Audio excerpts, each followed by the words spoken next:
আমার রিপোর্টটা দেখে ভালো লেগেছে, কারণ পিলখানা গণহত্যার পর সর্বপ্রথম আমার নতুন পিতা শফিউল আলম প্রধান বলেছিলেন, এটা বিডিআর বিদ্রোহ নয়, এটা পরিকল্পিত ঘটনা এবং এর পিছনে ধার করেছে শেখ হাসিনা রয়েছে। এটা গতকাল প্রমাণ হয়েছে।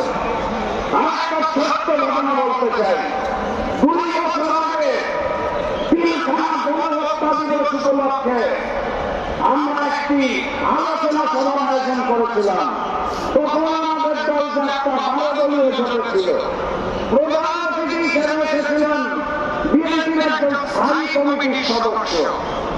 সেদিন আমি বক্তব্যের মধ্যে ওই হিন্দুস্তানের বিরুদ্ধে কথা বলছিলাম দেখে বিএনপির স্থায়ী কমিটির সদস্য রাগ করে সমাবেশ থেকে চলে গিয়েছিলেন।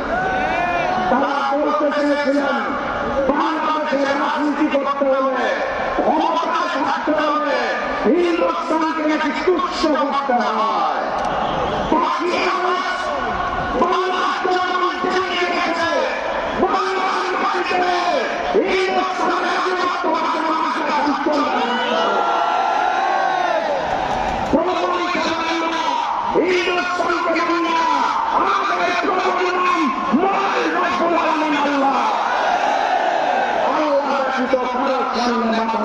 করতে চাই না, ক্ষমতায় যাওয়ার জন্য ওই পুরাতন আওয়ামী লীগ আর নতুন বিএনপি যদি হিন্দুস্তানের সাথে কাজসাজি করতে চায়, তলে তলে গোপন বৈঠক করতে চায়, বাংলাদেশের জনগণ আর নতুন করে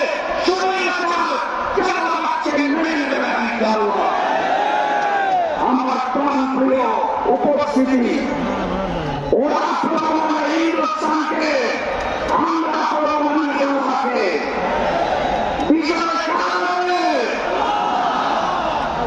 আমার সামনে তরুণী জনতা স্পষ্ট ভাষায় জানিয়ে দিতে চাই, গণভোটে আন্দোলনের প্রতীকে সিল মারো, গণভোটে আন্দোলনের প্রতীকে সিল মারো।